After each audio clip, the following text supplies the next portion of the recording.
Ferrari romps home in the Austrian Grand Prix, run in the home ground of Red Bull. The Austrian Grand Prix has just concluded what it means for this season for Formula One, and what significance it has for the fans. To find out, stay tuned for the next minutes. We will explain 10 things we learned in the 2022 F1 Austrian Grand Prix. The 2022 Austrian Grand Prix ended in a win for Ferrari and Charles Leclerc at the halfway stage of this season. It was not as expected a dominant performance for Max Verstappen and Red Bull. He has had a great history in this ring, which 2021 and 2021 being his years, but the streak was brought to an end by Charles Leclerc. There has been widespread discussion on the reliability of the Ferrari engines this season, as this issue has been their Achilles heel so far. 10. Ferrari trounced Red Bull in their background.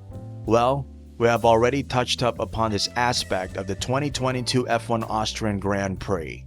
The Austrian Grand Prix is held in the Red Bull Ring in the city of Spielberg in Austria. As the name suggests, it is to be the base of operations for the Red Bull team. The way the Red Bull team has done this season can be testified by the fact that two of their drivers, Max Verstappen, are at the first spot with a 63 points margin over Charles Leclerc, while just 7 points Sergio Perez. Yet in their backyard, the only thorn in their side en route to F1 dominance, Charles Leclerc, has trumped them. The fact that this happened in the light of the reliability of Ferrari engines is going to be a great morale boost to the team of Ferrari drivers, especially, of course, the man at the moment, Leclerc. 9. Ferrari's reliability issues. Nothing should be taken away from Leclerc about this performance in the Austrian Grand Prix. Yet this doesn't mean that their demons from the current season have gone away in any manner. The Scuderia has proven in the past that when it comes to medium and hard tracks, there aren't any rivals that can negate the advantage they have in a race. Yet there was still evidence of the frequency of wear and other issues that haunted them in the past didn't take a back seat. There is still a lot of debate whether there could have been a way to save an extra point that was scored by Max Verstappen if Leclerc was able to stay closer to him in the early stages of the sprint and therefore causing a late attack to restrict Verstappen. In addition to this, there were also claims of the mechanical error caused by the late race throttle issue, as the throttle didn't release fully and stayed between 20 to 30% whenever he employed it. 8. Red Bull's weight issue. The team in 2022 has not found it easy to hit the required 768 kilograms. The talk had already begun in the preseason conversations when it was found to be 795 kilograms. This was before metal stays were fitted after the FIA gave it green during the Bahrain leg. This has been an active problem that needs rectifying if there needs to be a reason to reduce the deficit in pace caused by the extra weight between Red Bull cars and Ferrari cars. This kind of weight puts extra effort from the driver's side, but also makes the car bulky, making it difficult to attain the required pace to trump in Grand Prix. Verstappen has also said that the same factor has held him back from achieving more than he already has in this season. This is a scary idea, although with all that he has achieved, already just imagine what he would have if he could lose the extra kgs. 7. Cost cap of F1 2022.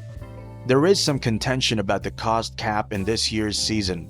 The Austrian F1 Commission had a meeting about this issue, and it established that the cost cap may rise by 3.1% to account for the inflation in many countries caused due to congestion in the supply chains across the world. This means the cost cap may rise in total by about $43 million. This may allow the teams to be able to manage the rise in freight charges as well, due to some parts of the world are inaccessible due to the ongoing Russia-Ukraine conflict. The cost cap is now $145.5 million. The teams are happy, even if this doesn't fulfill the full quantum that they demanded be increased in the cost cap. The smaller teams who are not operating at the limit that is set will still face a developmental disadvantage, but on the other hand, there is some discontent in the bigger teams' camps as they wanted a bigger rise to allow for them to keep their bigger base of operations going on smoothly. 6. Vanishing skid blocks. The discussion around skid blocks has also not stopped yet. The back-running ground effect of cars is going to be defined by the outcome of this discussion. The conversation between members of the FIA has been deferred to the next Grand Prix in Belgium. The same will allow teams to fix their designs by the time flexi-floor checks will be made on the cars, and in addition to this, there will also be a new metric introduced called the bouncing metrics for the race in France. This is going to be integrated with the F1 as there is a need to make sure that there is more safety for the drivers while racing and allow the cars to bounce off each other. There is, however, an attempt by the teams to find out new tricks which can help them focus on the flexi-floor issue. In Austrian Grand Prix, the teams were required to fit skid blocks on the underflow plank to make sure that the holes where thickness is mandated were complied with during the race. 5. Racing rules in 2022. The high-profile fights between drivers didn't stop after the Silverstone race. There was a light-touch approach from the stewards that also helped the situation to develop. The same whichever side of the argument stakeholders stood on had consequences during the Austrian Grand Prix as well. Questions were raised about Leclerc leaving behind Lewis Hamilton after a weaving maneuver right in front of his car by Fernando Alonso of the Alpine team. He did suggest that it can be permitted if the driver is keeping flat out on the runoff area or leaving a track or fighting in the corner based on how the race concluded in the Silverstone. It was peculiar that there was a legally pushed off at Stowe and Club. 4.